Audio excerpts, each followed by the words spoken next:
मी रोज कामाला जाऊन ते ऐकून माझी वाट बघते, नवरा केव्हा येतोय आणि पोरांची वाट बघत असतो. केव्हा मी एक टाईम केव्हा जेवीन असं.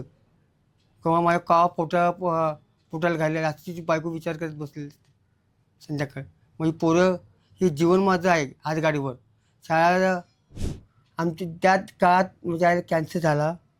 त्याला उपाय करून नव्हता म्हणून मला कोणी साथ दिली नव्हती. इथले हमाल लोकांनी साथ दिली. त्यांच्याबरोबर मीच काम करायला लागलो. जे काही इन्कम होईल ते त्यांनी मी सगळं हे करते.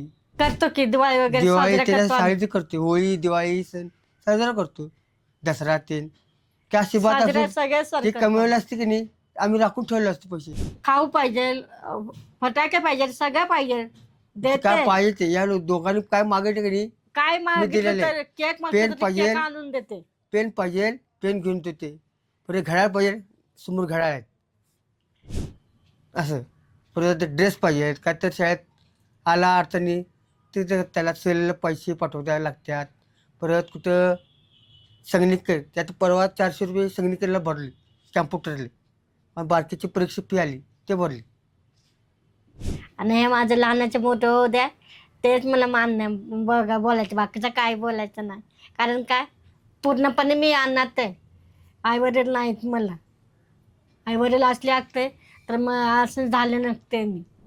शहराच्या मध्यवर्ती भागात मोठमोठे हॉस्पिटल, अपार्टमेंट्स आणि उद्योगधंद्याच्या गर्दीत एक छोटीशी झोपडी.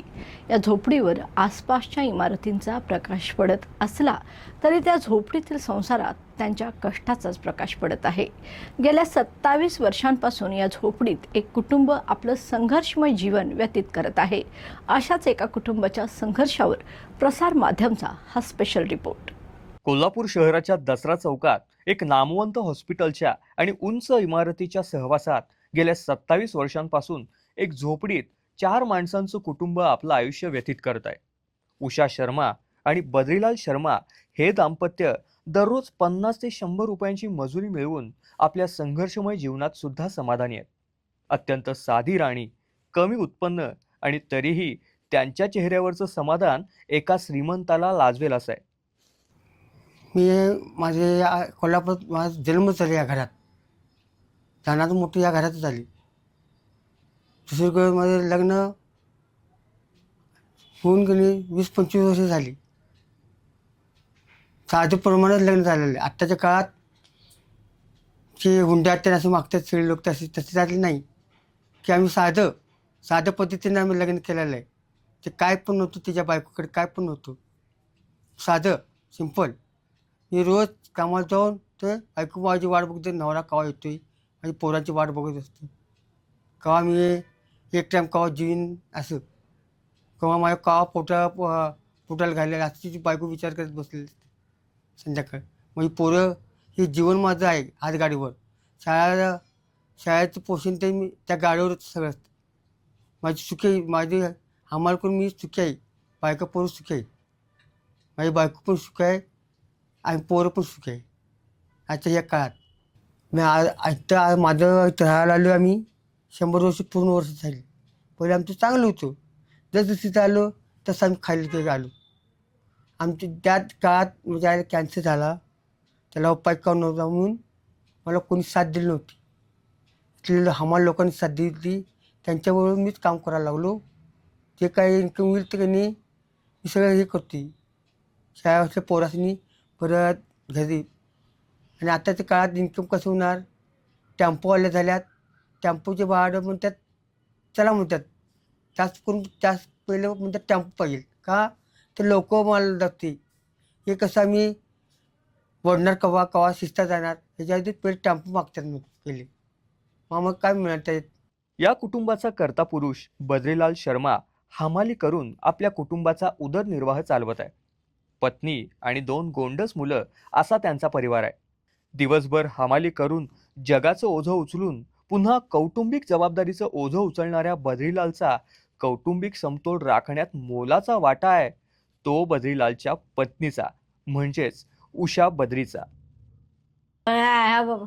थकून आले की ते अर्धा करतात, पण तरी पण मी समजून घेते त्यांना. बाकीचं काय नाही.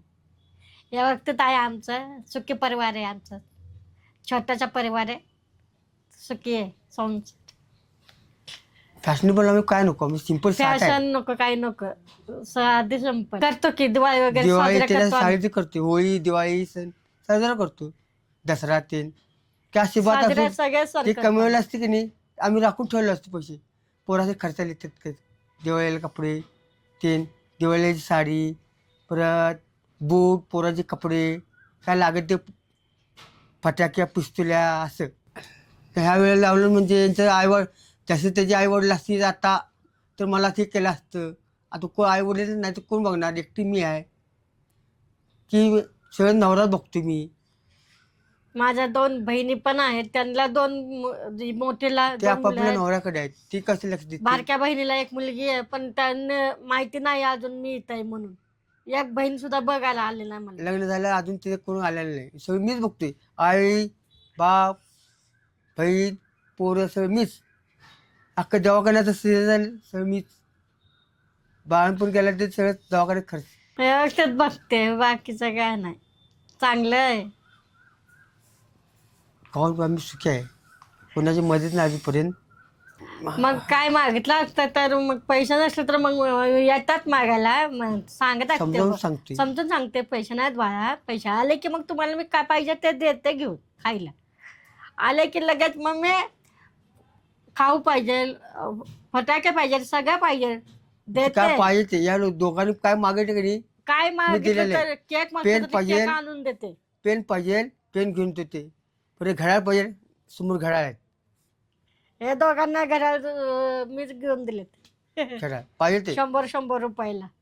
अंकल बी पाहिजे, घेऊन दिले. आजच अंकल पे आणली सकाळी अभ्यासासाठी. हुशार आहेत. सगळेजण आहेत म्हणतात. सगळीकडे यांचीच चर्चा आहेत दोघांची. पाण्याला काही कणी मदत ऐका, नाही. पाण्याला कणी आम्ही त्या हायस्कूल आहे तिथे आम्हाला निवारण मिळते. तिथे ते मंडळाचे लोक येतात, कार्यकर्ते, ते जेवणाची सेटिंग करतात. असं कोण ते मेडिकलचे येतात हे करायला, म्हणजे कोणाला तापतीन आला ते कॉर्पोरेशनचे लोक येतात, इंजेक्शन गोळ्या बिळ्या देतात असं. दोघेही मिळून हाताला येईल ते कामं करत आपल्या कुटुंबाची जबाबदारी सांभाळत आहेत. त्यांच्या आयुष्यातील सर्वात मोठं ध्येय आहे मुलांचं भविष्य आणि त्यांच्या जीवनाची घडी विस्कटू न देणं. अत्यंत कठीण परिस्थितीतही त्यांनी मुलांच्या शिक्षणात कधीही तडजोड केली नाही. आम्ही जे करतोय ते फक्त मुलांसाठी असं ते सांगतात. सकाळी शिक्षणाकडे मी सकाळी एकदा गेलो की नाही, संध्याकाळी ते सगळं विचारतो पोरीच्या शाळेत गेली का नाही, का तुम्ही जेवलेत का नाही, ते महत्त्वाचं. क्लासला गेली का नाही ते पहिलं आलं की पहिलं शाळेतून क्लासला पाठव, मग काय असेल ते दोघांनी क्लासला पाठवून मग सगळं काय ते पुढं. तर कसं ते 300 कुठे 400 असंच मिळणार. ते सगळं मुलांच्या ह्यालाच जाते, सगळं दुधायला लागते, खर्च जाते, बिस्किट पाहिजे म्हणतात असं. परत ड्रेस पाहिजे काय तर शाळेत आला अडचणी तिथं त्याला सेलला पैसे पाठवता लागतात. परत कुठं संगणकर त्यात परवा 400 रुपये संगणकरला भरले कॅम्प्युटरले, आणि बारकीची परीक्षा फी आली ते भरली. आमचं झाले माझं शिक्षण, बायकोचं पण शिक्षण झाले, 5वीपर्यंत शिकली, मी पण शिकलो.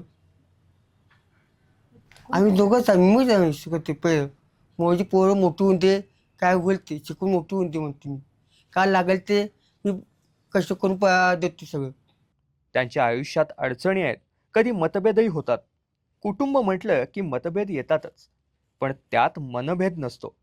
संघर्षासमोर मतभेदाला काय ती किंमत. ह्या या जगात जीवन नवीन जे काळात काय कसं जेवण नाही. आम्ही हेच सिंपल, कवा पोट भरेन, संध्याकाळी कवा येऊन झोपीन, तेच माझी पोरी कवा जेवून कवाच सकाळी उठून शाळेत जातील, ते जेवण आमचं.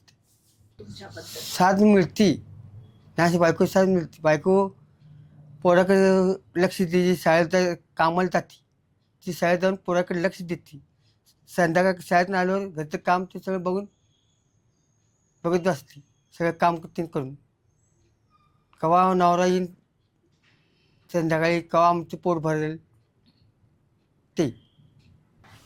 कारण काय ते काम मनकावर पडले मेन म्हणजे तर स्टॉप पण येणं झालं, बघता पण येणं झालं. हारूक असं होतं ते 2 भाग झाले हारकाचे, म्हणून ऑपरेशन झालं, बसून घेतलं ते हारूक, म्हणून चालताना पण त्रास व्हायला लागला त्यांना, म्हणून मी साथ देते. आणि हे माझं लहानाचे मोठं होऊ द्या, तेच मला मान्य बघा बोलायचं, बाकीचं काय बोलायचं नाही.